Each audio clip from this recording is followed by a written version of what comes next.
안녕하세요. 오늘도 사연 살롱을 찾아주셔서 감사합니다. 올해 6학년 1반이 된 여성이에요. 학창시절 문학소녀였던 저는 한때 소설가가 되는 게 꿈이었어요. 책을 좋아해서 밤마다 아버지한테 전기세 나간다, 불 꺼라! 이 소리를 밥 먹듯 들으며 살았죠. 그랬던 제가 마지막으로 소설책을 잡아본 게 언젠지 기억도 안 날 정도로 생활에 찌들어 살게 된 건 남편을 떠나보낸 32 겨울부터였어요. 고등학교 수학 교사였던 남편은 제 고2 때 담임 선생님이기도 했어요. 교사가 되고 처음 부임한 학교가 제가 다니던 여고였고 저희 반이 남편이 처음 담임을 맡았던 반이었죠. 남편은 학생들한테 인기가 좋았어요. 젊고 잘생긴 데다 총각이었으니까요. 남편 책상에는 늘 편지와 선물들로 가득했고 그 중에는 제 것도 있었죠. 저 역시 남편을 짝사랑한 소녀 중 하나였거든요. 하지만 선생과 제자의 사랑은 금기였기에 마음을 드러낸 적은 없어요. 가슴에 품은 사랑이었죠. 그러다 남편을 이성으로 만나 사귀게 된 건 졸업하고 2년이 지나서였어요. 고등학교를 졸업하고 동사무소에서 일하던 저는 예비군 훈련 통지서 문제로 동사무소를 찾아온 남편과 재회를 하게 되었어요. 저를 먼저 알아본 건 남편이었어요. 선자, 양선자 맞지? 야, 이런 데서 다시 만나게 되네. 난 네가 책을 좋아해서 글 쓰는 일을 하지 않을까 했는데 여기 있었구나. 아무튼 반갑다. 남편은 오랜만에 만난 김에 맛있는 걸 사주겠다며 퇴근 후 보자고 했어요. 그래서 남편을 따라 중국집에 가서 짜장면과 탕수육을 먹게 되었죠. 짝사랑했던 남자 앞에서 짜장면을 먹으려니 여간 고역이 아니더라고요. 조심히 먹는다고 하는데도 짜장면 양념이 자꾸 입가에 묻는 바람에 신경이 쓰여서 입으로 들어가는지 코로 들어가는지 모르겠더라고요. 그런 내 마음도 모르고 남편은 어찌나 맛있게 먹던지 입가에 시꺼먼 양념이 잔뜩 묻었지 뭐예요. 꼭 아이처럼요. 학생 때는 어렵게만 보이던 남편은 교복을 벗고 밖에서 만나고 보니 그저 평범한 20대 후반 남자일 뿐이었어요. 그 모습을 보니 그 또한 좋더라고요. 그날 이후 남편은 퇴근 시간에 맞춰 종종 동사무소로 저를 찾아왔어요. 그럴 때마다 남편 손에는 자신이 대학 시절 읽었던 교양서적들과 현대문학 작품집 등이 들려 있었죠. 책을 좋아하는 저를 위해 어렵게 구해온 것들이었어요. 때때로 다이제스티브라는 잡지에 실린 글들을 복사해 오기도 했어요.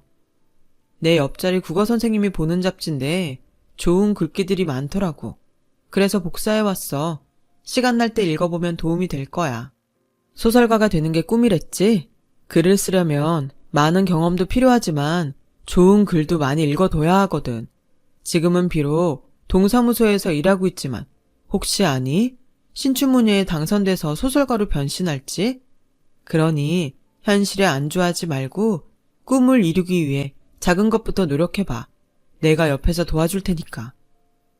남편의 그 말은 제 가슴에 큰 울림이 되었어요. 여자는 그저 남편 그늘에서 살림 잘하고 자식들 잘 키우면 그만이라던 제 아버지와는 전혀 달랐으니까요. 이런 남자라면 단칸방에서 평생을 살아도 행복하겠다는 생각이 들더군요. 하지만 시간이 지나도 관계는 진전이 없었어요. 그러다 연인도 사제지간도 아닌 어중간한 상태로 1년 정도 지나던 어느 날이었죠. 선을 보신다고요? 고향에서 부모님이 하도 닥달을 하셔서 그렇게 됐어. 남편의 말에 하늘이 무너지는 것 같았어요. 하지만 그렇다고 화를 낼 수도 없었죠. 당시만 해도 우리는 아무 사이도 아니었으니까요. 그래서 좋은 분 만나시길 바란다고 말하곤 급하게 자리에서 일어났죠. 그랬더니 진심이니? 이대로 내가 다른 여자 만나서 결혼해도 후회 안 하겠어? 정말 그래도 돼? 남편의 말에 그만 울컥했어요. 솔직히 내 마음을 전하고 사귀자고 해볼까? 아니야. 그랬다가 거절당하면 앞으로는 얼굴도 못 보게 될 거야. 그 짧은 시간에 수없이 갈등을 했고 그러다 결국 결정을 내렸죠. 후회하고 살기보단 시련이 낫다고요. 당연히 안 괜찮죠. 그렇다고 제가 뭘 어쩌겠어요. 우리가 사귀는 사이도 아닌데. 나한테 질투할 권리가 있냐고요. 비겁해요. 모든 걸 나한테 떠넘기고. 어렵게 시작한 저의 고백은 급기야 남편에 대한 서운함으로 번졌어요. 그런 제 모습에 남편은 안도하더군요. 남편 입장에선 제자였던 제게 고백을 하는 게 쉽지 않았던 모양이에요. 그러던 와중에 부모님의 결혼 독촉이 거세지니 본인도 초조했던 거였죠. 그래서 일부러 제게 맞선을 본다는 얘기를 꺼낸 거였어요. 과정이야 어쨌든 그 일로 남편과 저는 본격적으로 사귀게 되었어요. 그리고 2년 정도 연애를 하다가 결혼을 하게 되었고요. 여고 동창들은 제가 자신들의 첫사랑과 결혼한다니 다들 놀라는 눈치였어요. 그건 동료 교사들도 마찬가지였죠. 제자가 하루아침에 동료 교사의 아내가 되었으니 왜 안 그렇겠어요? 그런 주변의 시선들이 부담스러워 우리는 서울로 이사를 결심했어요. 난생 처음 와보는 서울은 제게 있어 말 그대로 별천지나 다름없더군요. 제 고향에선 본 적도 없는 백화점이 도시 곳곳에 있었어요. 그뿐인가요? 애국가에 나오는 남산과 서울 어느 방향에서도 볼 수 있는 남산타워를 실제로 보니 신기하더라고요. 하지만 서울살이가 좋기만 한 건 아니었어요. 교사의 박봉으로 살기엔 물가도 높고 인심도 야박했거든요. 가족도 친구도 하나 없는 곳에서 제가 믿고 의지할 사람은 오직 남편뿐이었죠. 그래서 전보다 더 남편한테 기대고 살았는지도 모르겠네요. 서울로 이사를 오고 얼마 뒤 저는 첫애를 낳았어요. 아들이었죠. 그동안 저를 탐탁치 않게 여기시던 시부모님도 손자를 낳았다고 하자 그제야 며느리 대접을 해주셨어요. 하지만 그만큼 참견도 많아졌죠.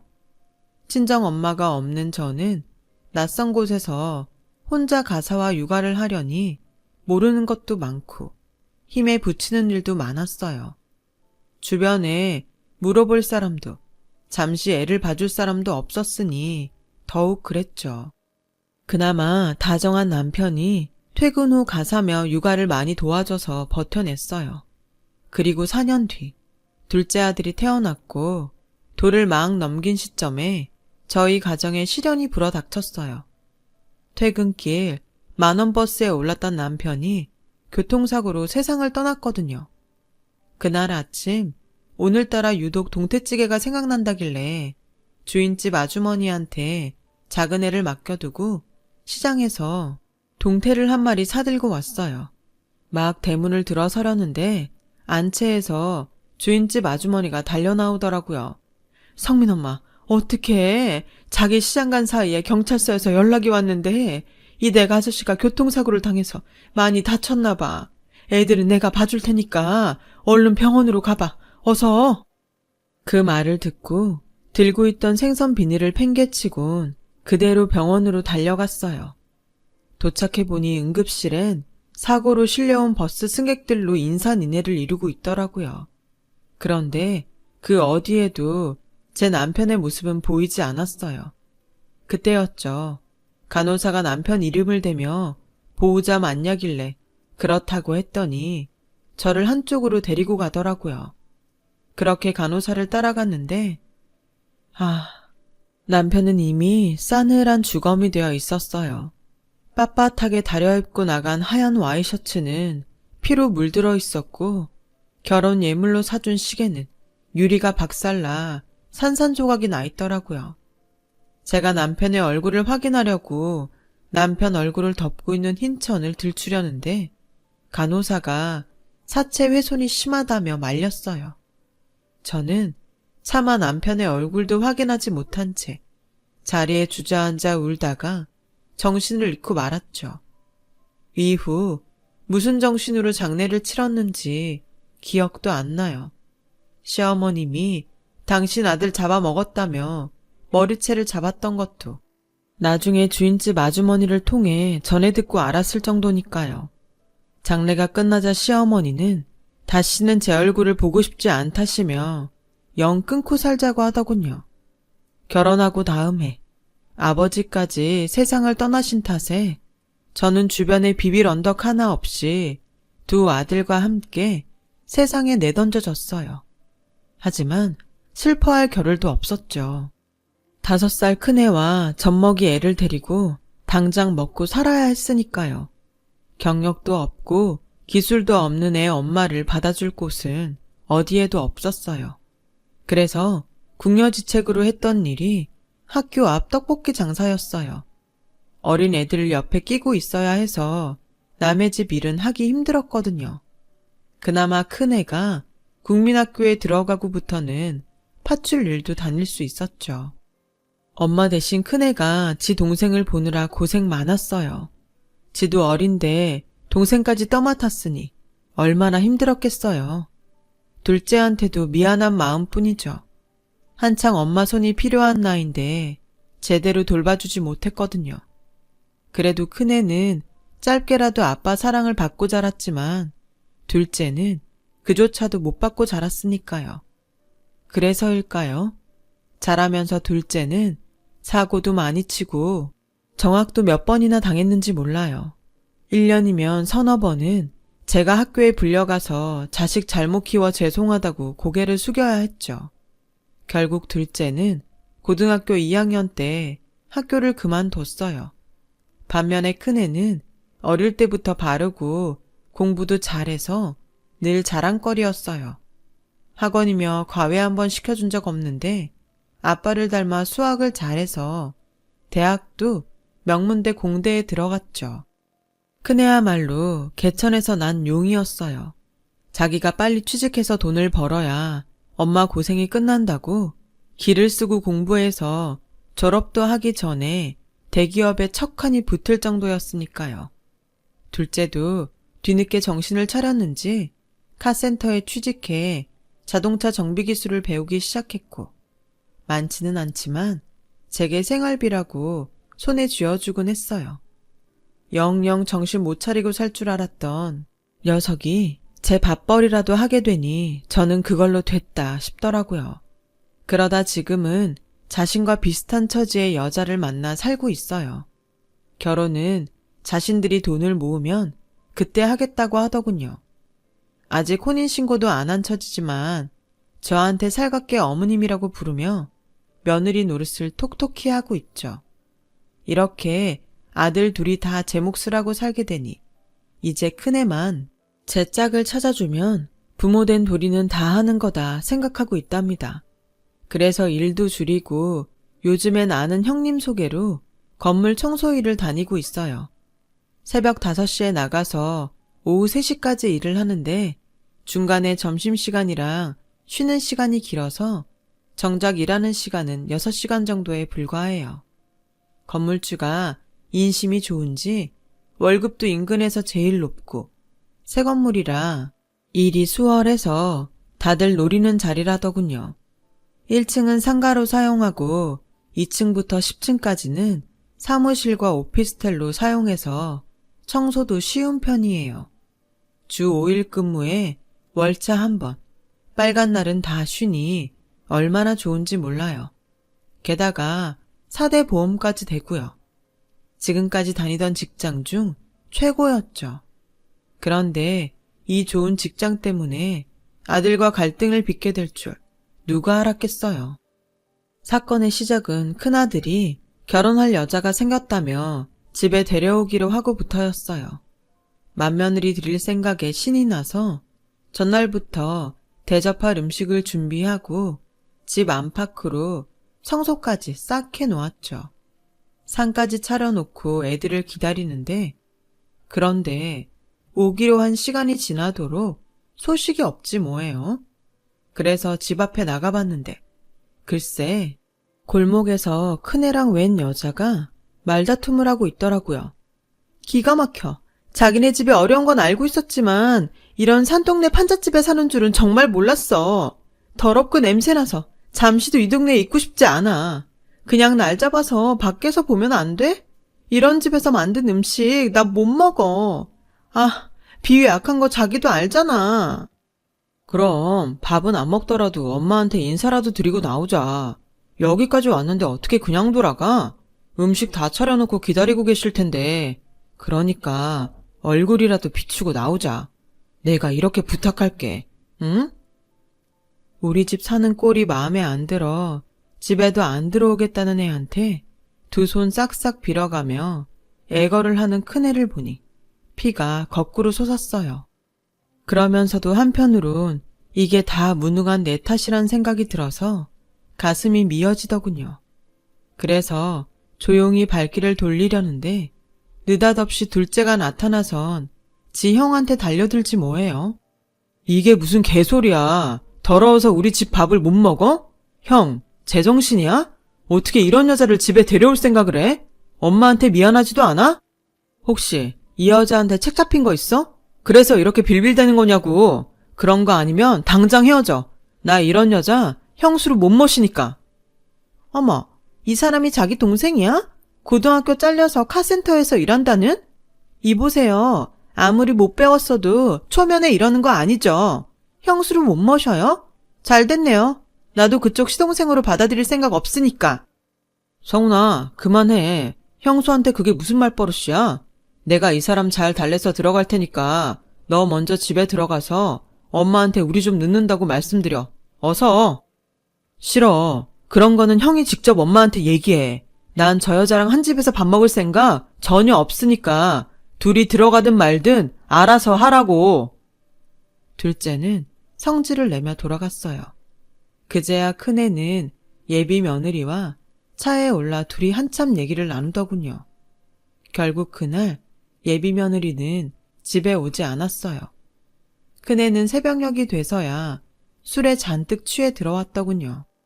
딱 봐도 여자가 잘 사는 집 딸 같던데 기울어지는 형편 탓에 그동안 큰애가 마음고생이 많았던 모양이에요. 그런데다 둘째까지 나서서 기름을 부었으니 속이 오죽하겠어요. 며느리감을 보고 서운한 마음이 들었던 것도 사실이지만 그보다는 내 새끼가 마음의 상처를 입지 않을까 그게 더 걱정이 되더라고요. 다음 날 출근해 보니 다들 며느리감에 대해 한마디씩 물었어요. 전날 며느리감이 집에 온다고 직장에 얘기를 했던 탓이었죠. 차마 지난밤 일을 말할 수 없어서 예쁘고 착하다고 했더니 축하해 주는데 마음이 먹먹해지더군요. 그래서 얼른 자리를 피해 제가 맡고 있는 층으로 올라가는데 마음이 심란해서 일도 손에 안 잡히더라고요. 그래서 창가에 서서 한숨을 쉬고 있었는데 백발이 성한 남자가 다가와 말을 걸지 뭐해요. 아이고, 그래서야 땅이 꺼지겠습니까? 항상 밝은 얼굴로 다니시더니 오늘은 무슨 일로 그렇게 한숨을 쉬십니까? 저를 아세요? 남자는 건물을 오르내리며 저와 종종 마주쳤었다고 하더라고요.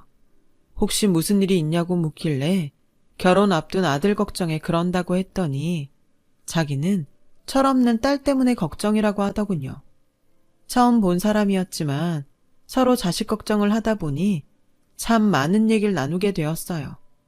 그 남자는 일찍 아내와 사별하고 혼자 딸을 키우고 살았는데 돈 버느라 바빠 신경을 못 쓴 탓에 딸이 세상 물정도 모르고 철이 없다고 하더군요. 그런데 딸이 결혼을 하겠다고 남자를 데려온다는데 마음이 심란하다나요? 딱 제 심정 같더라고요. 그날 그렇게 대화를 나눈 뒤로 건물 복도에서 만날 때마다 우린 인사를 건네며 자식들 근황도 묻곤 했어요. 그렇게 몇 달이 지났을까요? 큰애가 상견례 날짜를 받아왔더라고요. 아직 제대로 며느리 인사도 못 받는 상황에 상견례라니 아니다 싶었어요. 그래서 상견례 전에 밖에서라도 한번 얼굴을 보자고 했더니 마지못해 그러자고 하더군요.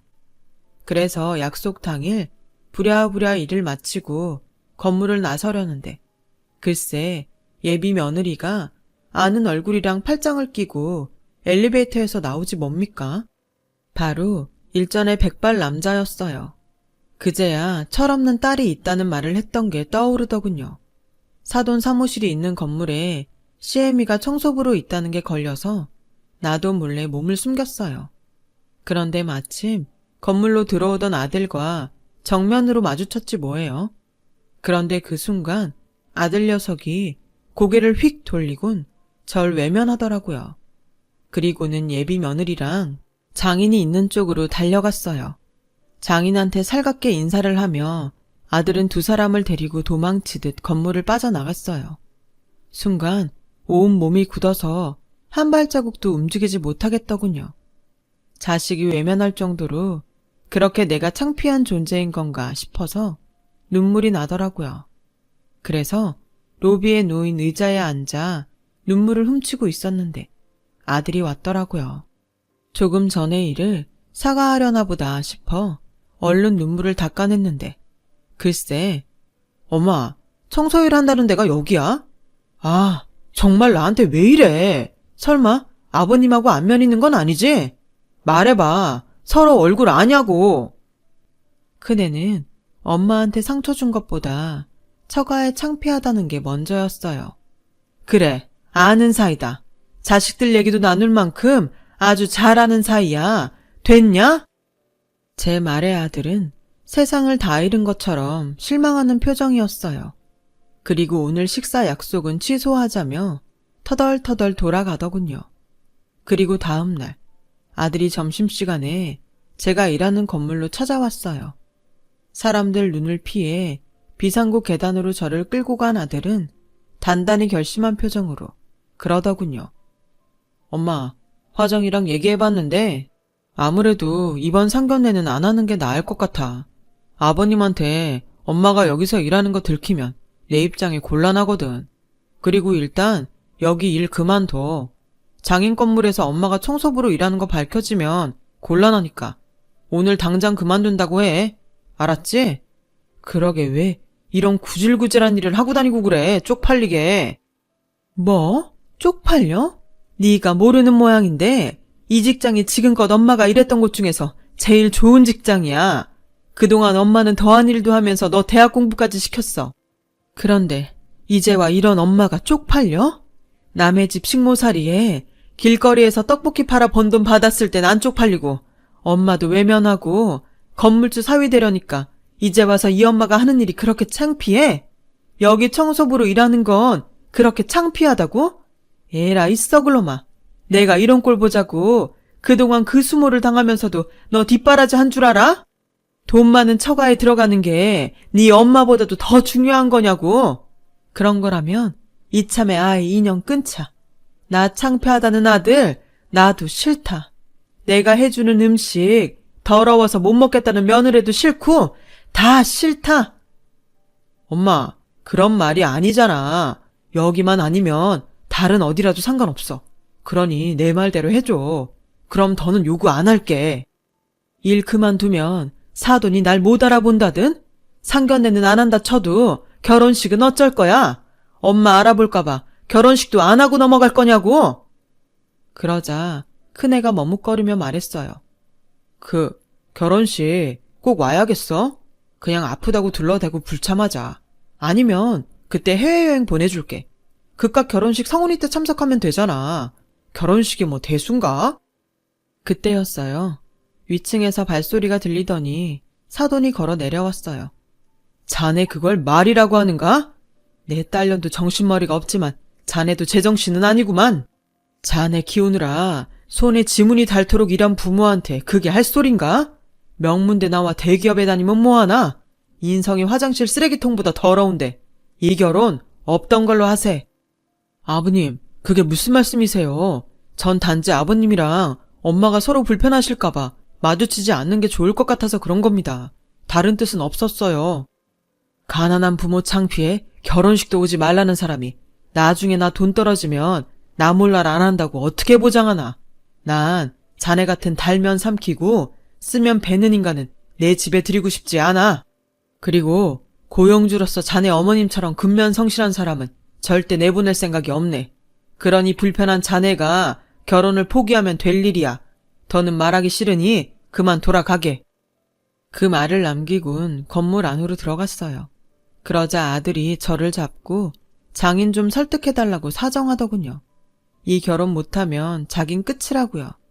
재력 있는 장인 덕에 회사에서 겨우 어깨에 힘주게 됐는데 이마저도 놓치면 자긴 인생 패배자로 살아야 된다고 말이죠. 그 모습을 보니 가만히 있을 수가 없었어요. 그래서 처음으로 아들 뺨을 쳤어요. 이놈아, 정신 차려. 이 인간이 인간 노릇을 못하는데 남의 돈으로 처바른다고 뭐가 달라져? 인생의 패배자? 지금 네 모습이 바로 인생의 패배자 모습이다. 돈 앞에서 부모도 버리고 자존심도 버리고 오로지 허세와 탐욕으로만 들들 끓는 네가 바로 인생의 패배자야. 난 그런 놈한테는 더는 먹이고 입히며 부모 노릇할 생각 없다. 그러니 잘난 너 혼자 잘 먹고 잘 살아. 다시는 내 집에 발들일 생각 말고 내 말 알아듣겠어? 그제야 큰애는 자기가 잘못했다며 두 손 싹싹 빌었지만 그걸로 화가 풀리지는 않았어요. 믿었던 아들한테 배신감이 너무 컸으니까요.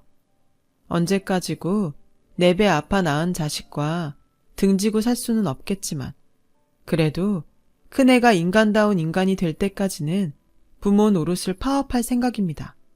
그래야 나중에 하늘에 가서도 남편한테 덜 미안할 것 같거든요. 지금까지 제 사연을 들어주셔서 감사합니다. 여러분은 부디 자식과 그런 일 없이 행복한 가정 꾸리시길 바랍니다. 여러분, 사연 댓글에 응원과 현명한 조언 부탁드려요. 좋아요와 구독은 저에게 큰 힘이 됩니다.